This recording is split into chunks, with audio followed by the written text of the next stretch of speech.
দেখো পেছনটা কি করেছো। কাছে বলতে বলতে আমি জাস্ট রেডি হয়ে নিলাম। কিরে বলো ঘরের মেয়ে কিরকম লাগছে? খুব ভালো। আজকে আমার ফার্স্ট ডে, মানে ফার্স্ট ডে মানে? হ্যাঁ।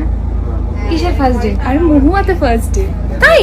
তুই এর আগে তো শুটিং হয়নি? না, আমার সব সিন একই দিনে রাখা হয়েছে বিকজ আমার তো ডিফারেন্ট লোকেশনে নেই না। আমার তোমার বাড়িতে, তোমার বাড়ি মানে আমি বাড়ি থেকে বেরোইনি। বাড়ি থেকে বড় আপনি একদম মানে বর সারাক্ষণ বরের সাথে থাকে। আজকে যত সিন আজকে এখানেই হবে সকাল থেকে রাত। কি ভালো ভাই। আজকে আমার হচ্ছে মোস্ট প্রবাবলি 7 নম্বর কি 8 নম্বর দিন হবে। আর একদিন বাকি। প্রচুর লোকেশনে দিদি না বোনের সাথে সাথে দায়িত্ব নিয়ে তো যেতে হবে, পড়াশোনা শেখানো থেকে সবকিছু করাতে হবে, এরকম একটা ব্যাপার। আমার যদিও চেঞ্জ হয়ে গেছে, এখন আমি কুর্তি পরে আছি, আমার শুট হয়ে গেছে। দুটো সিন ছিল, তার মধ্যে একটা হয়েছে, একটা হবে না আছে, মানে আবার আর একদিন।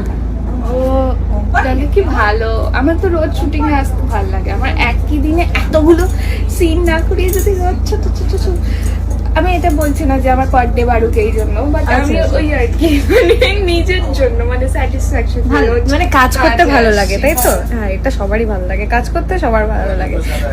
আমি এক্সপেক্ট করিনি ওরা আমার একদিনে কখনো পড়বে। হ্যাঁ, বিকজ আমাদের একই লোকেশনে ছিল না। এক্স্যাক্টলি, মানে আমি ভেবেছিলাম ওর একটা পুরো টোটালি ডিফারেন্ট জায়গার ক্যারেক্টার। আমি ভেবেছিলাম যে ওর আর আমার একদিনও দেখা হবে না। আজকে যখন ঢোকার সময় মেকআপ ভ্যানের বাইরে 3 জনের নাম দেখলাম, অঙ্কিতা, দেবলীনা, অলকা। আচ্ছা, তারপরে আজকে অলকা আছে। বলতে বলতে আমি জাস্ট রেডি হয়ে বেরিয়েছি, দেখলাম অলকা একটা কর্নারে গুটি শুটি মেরে বসে আছে। দেখা হয়ে আমার বরের সাথে তুই সিন করে নিয়েছিস আমার আগে, তাই না? সিনের বর বল, সিনের বর। হ্যাঁ, আমার সিনের বরের। হ্যাঁ হ্যাঁ, তোমার সিনের বরের সাথে আমার 3টে সিন হয়ে গেছে, আরো একটা বোধহয় বাকি আছে। আমার এই সিনের বর আমার ছোটবেলার সময় তোর ক্রাশ ছিল প্রচন্ড। আমি জানি কি লাকি, মানে যে ওর ক্রাশ ছিল তার সাথে ও হচ্ছে বড় বউয়ের আবার দাদা বলছে। ভালো না? ঠিক আছে, খুবই ভালো। তো দাদাই তো জানি তো, কিন্তু ক্রাশকে দাদা বলতে আমি কি কখনো ঋত্বিক রোশনকে দাদা বলতে পারবো? তারও বিয়ে হয়ে গেছে, আমারও বিয়ে হয়ে গেছে। হ্যাঁ, ভালো, বাট ক্রাশ থাকা ভালো, খুবই ভালো। কেমন লাগছে বলতো সাজুগুজু করে অন্যরকম? ঘরে সাজিস এরকম? মাঝে মাঝে পুজোর সময় এরকম, একদম এরকম এরকম না, তখন আর একটু বেশি একটু মডার্ন, একটু মডার্ন টাচ থাকে। এখন যেমন মনে হচ্ছে ভাই ঘরোয়া বউ একদম। যাই হোক, আমাদের হচ্ছে হ্যাঁ, দাদা পেয়েছেন, ওর ডেলিভারি আসছে, সকাল থেকে কথা বলে যাচ্ছে। আমাদের যে গুনগুন মহুয়া রায় চৌধুরীর যে মুভি রানাদার প্রোডাকশনে কি হচ্ছে, তো রানাদার প্রোডাকশনে শুট হচ্ছে, সেটাতে আজকে হচ্ছে ফার্স্ট অ্যান্ড লাস্ট ডে। আবার হচ্ছে আর 1-2 দিন বাকি রয়েছে। যাই হোক, অনেকগুলো দিন করে এসেছি, আজকে সে দেখা হয়ে গেছে। তো মুভি রিলিজের পরে সবাই দেখো। আমি একটু একসাথে যাবো তো, যখন প্রিমিয়ারে, ঠিক আছে? একসাথে যাবো। হ্যাঁ, আমরা লুক সেটের পর একসাথে গিলতে গেছি। সিরিয়াসলি যেদিন প্রথম যেদিন লুক সেট হয়েছে, আমি বেরোচ্ছিলাম, তুই ঢুকছিলি না? তুই বেরোচ্ছিলি, আমি ঢুকছিলাম, কিছু ব্যাপার ছিল না? না, আমার হয়ে গেছে, তুই ঢুকেছিস। হ্যাঁ, তখনও বললো যে তুই কি যাবি? আমি বলছি কোথায় যাবো? বলছি চোখ খেতে যাই। আমি একটু ওয়েট করে গেলাম, তারপর ওরও হয়ে গেল, তারপর একসাথে খেতে গেছিলাম আমরা। যাই হোক, তো প্রিমিয়ারে একসাথেই যাবো, বেশ মজা হবে ব্যাপারটা। আমরা প্ল্যান করে যাবো কি করবো। আর মুভিটা তোমার 2টো গান আছে, সেটা জানিস তো? হ্যাঁ, সেটা গাওয়া হয়ে গেছে, জানিস তো? কিন্তু রেকর্ডিং এ ছিলাম তোর সাথে। না, ওর পরে আমি আবার গিয়েছি একবার। ওটা ফাইনাল রেকর্ডিং ছিল না, ওই দিনকে এত মিডিয়া ছিল, আমি পুরো প্রেসারে পড়ে গেছিলাম। তখন ঘেটে গেছিলাম, তখন একটু ঝামেলাও ছিল, মানে অনেক ঝামেলা ছিল। তারপরে আমি আবার গিয়েছি, গানটা ফাইনাল হয়ে গেছে। আর সব থেকে বড় কথা, আমাদের এখানে যেন সিনিয়র ক্যারেক্টার, মানে লোকাদা, যে আমাদের বাবা, মানে আমার বাবা হচ্ছে, তো লোকাদা আরো অনেকে যারা ছিল, প্রত্যেকে গানটার খুব প্রশংসা করেছে। তো আমি চাইছি মুভিটা যখন রিলিজ হবে, আমরা বলছি, আগে থেকেই বলছি, দেখবো সবাই, আর দেখে জানিও কেমন লাগবে, এই হচ্ছে ব্যাপার। চল, এবার আমি বাড়ি যাবো, তুমি শুট করো, শোনা। টাটা।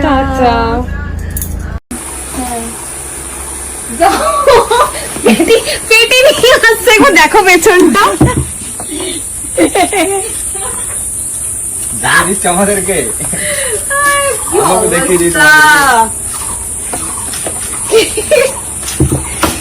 কি করেছো গো? আসো। চিনতে পারছো তোমরা? না, কেউ চিনতে পারবে না, আজকে ভূতের মতো লাগছে আমাকে। ভূতের মতো লাগছে না। দেখে রাখবো? হ্যাঁ, দেখে দাও। দিদি কেমন আছো তুমি? ভালো আছি গো, ওই মানে থাকছি আর কি ভালো। ভিডিও প্রচুর দেখেছি। কোথায় বাড়ি দিদির? কদিনে খাবো? কদিন হয়? কাঁঠাল, বিশাল বড় সাইজের একটা কাঁঠাল, এই এক পেটি আম পাঠিয়েছে হচ্ছে রুবাই।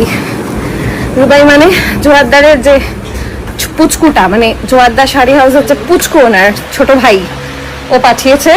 ও ফোন করে বলে দিদি আম পাঠাচ্ছি। হ্যাঁ না, ঠিক আছে। হ্যাঁ, আবার কিভাবে এসছে, দুপুরবেলা এসছে, মা না খাইয়ে ছাড়বে না, এখন মা খাওয়ারও আসছে, গাড়ি পার্ক করতে গেছে। ও ওমা নতুন গাড়িটা নিয়ে এসছে মনে হয়, জানো নতুনটা নিয়ে এসছে না, কালো করছে না তো। ও আমাকে ইন্ডিরেক্টলি গাড়িও দেখাতে পাঠিয়েছে, বুঝতে পারছি। বেচারাকে ট্রিট দেওয়া বলেছিলাম, হয়নি। যাই হোক, অল্প করে বাড়ো, না আবার ইয়ে করবে, অল্প করে ফার্স্ট যে ক্লিপিংটা দেখলে, যেটা হচ্ছে তোমার হঠাৎ করে দুপুরবেলা out of nowhere Rubai phone করলো, করে বললো যে বাড়িতে আছো, আমি একটু আম পাঠাচ্ছি।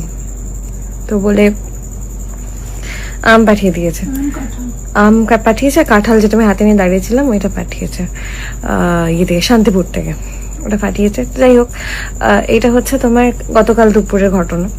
এবার আজকে হচ্ছে যেমন আমি সকালে পোস্ট করলাম যে আচ্ছা সবাই কনফিউজ হয়ে যাচ্ছে যে সিরিয়াল না সিনেমা শুটিং চলছে। গুনগুন মহুয়া, মানে মহুয়া রায় চৌধুরী বায়োপিক যেটা তৈরি হচ্ছে, তো ওটা শুটিং চলছে, ওটাতে গেছিলাম। এবার এসে এত টায়ার্ড লাগছিল, কদিন ধরে ঠিকঠাক ঘুম হয়নি, তো ঘুমিয়ে পড়েছিলাম। এবার উঠে দেখছি পাশে বসে, মানে আমি অনেকক্ষণ ধরে বুঝতে পেরেছি পাশে মানে বসে কেউ কোনো কাজকর্ম করছে উইদাউট এনি আওয়াজ। এবার মানে বুঝতে পারছিলাম অনেকক্ষণ ধরে যে কিছু একটা চলছে। তো এটা ধরো, এটা এনো টানো টানো, তো অনেকক্ষণ ধরে বুঝতে পারছি যে পাশে বসে কেউ একটা কোনো কাজকর্ম করছে। তো কি কাজ করছে তো বুঝতে পারছি না, কোনো কথা নেই, যে সাইলেন্ট ঘরে এসে চলছে। আমি ঘুমিয়ে পড়েছি হালকা করে, মানে আমি এখন চোখ ফোকও বসে করিনি, মেকআপ টেকআপ যা ছিল মেকআপটা তুলেছি, জাস্ট মুখটা কিরকম একটা বয়ে আছে। যাই হোক, ওইভাবেই শুয়ে পড়েছি। ডেডিকেশন দেখো, আমি শাড়ি পরবো তার জন্য ডেডিকেশনটা দেখো। দেখো ঘরে বসে হচ্ছে শাড়িতে ফলস পার বসাচ্ছে। দোকানে মানে কি হয়েছে, আমি যাকে শাড়ি ফলস পার বসাতে দিই তো সে 4-5 দিন সময় নেয়। আর একবার এরকম হয়েছে, মানে অন্য একটা জায়গায় দিয়েছিলাম, নতুন জায়গাতে, সে ব্যস্ত ছিল বলে অন্য জায়গায় দিয়েছিলাম। তো যখন এসছে তখন দেখছি ভাঁজ কর মানে সেলাই করার সময় ব্যাপারটা গুটিয়ে রয়েছে, যার জন্য কি হয়, আমার যা শাড়ি সব মা নিজে হাতে ধরে মানে হাতেই বসায়। এতদিন ধরে যা শাড়ি পরি সব মোটামুটি ফলসটা মা হাতে বসায়, নিজে ধরে ধরে আমার সব শাড়িগুলো করে। এই শাড়িটা সেই শান্তিপুরের শাড়িটা তো যেটা পাঠিয়েছিল, হ্যাঁ এই শাড়িটা আমাকে শান্তিপুর থেকে দিয়েছিল হচ্ছে অন্নপ্রাশন অনুষ্ঠান করতে গেছিলাম, সেখানে যে বাচ্চাটা অন্নপ্রাশন ছিল তার মা, মায়াংশী মনে হয়, তার মা গিফট করেছিল শাড়িটা। তো এটাতে মা এখন পাড় বসাচ্ছে যে কবে পরবো, এই জন্য শাড়িটা মারও নজর, আমি জানি মাও পরবে শাড়িটা, হ্যাঁ পাড় আছে শাড়িটা, এটা মাও পরবে।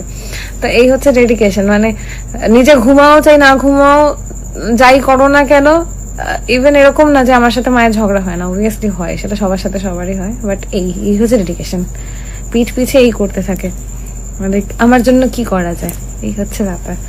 যাই হোক, এইটাতে কি ডান হাতটা ব্যথা করছে, আমি তো ভুলভাল ভাবে ঘুমিয়ে পড়েছি, বুঝেছো।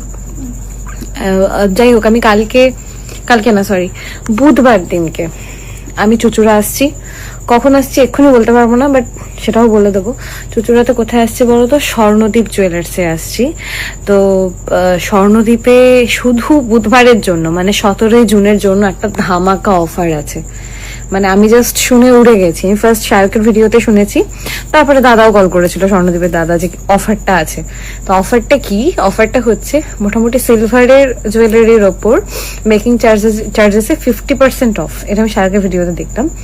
আর সোনাতে, মানে এখন সরকার বারণ করেছে যে সোনা কিনো না, তো দাদা হচ্ছে যাতে সবাই কিনতে পারে তাই তাদের কথা মাথায় রেখে একটা ডিসকাউন্ট দিয়ে দিয়েছে। কিরকম ডিসকাউন্ট, জেনারেলি অন্যান্য দোকানে আমরা মেকিং চার্জেস দিই 12%, 13%, বিভিন্ন রকম মানে যেখানে যেরকম নেয় আর কি। শুধু একমাত্র স্বর্ণদেব জুয়েলার্সে একমাত্র 17 তারিখের জন্য মানে 17 জুনের জন্য সারাদিন অফারটা থাকবে। 3.9% হচ্ছে মেকিং চার্জ, মানে ভাবা যাচ্ছে 3.9% হচ্ছে মেকিং চার্জ, মানে এখন নেই কোথাও 3.9% নেই, এটা কোথাও খুবই মিনিমাম, মানে মিনিমাম একটা মেকিং চার্জেস দিতে হচ্ছে আমাদেরকে।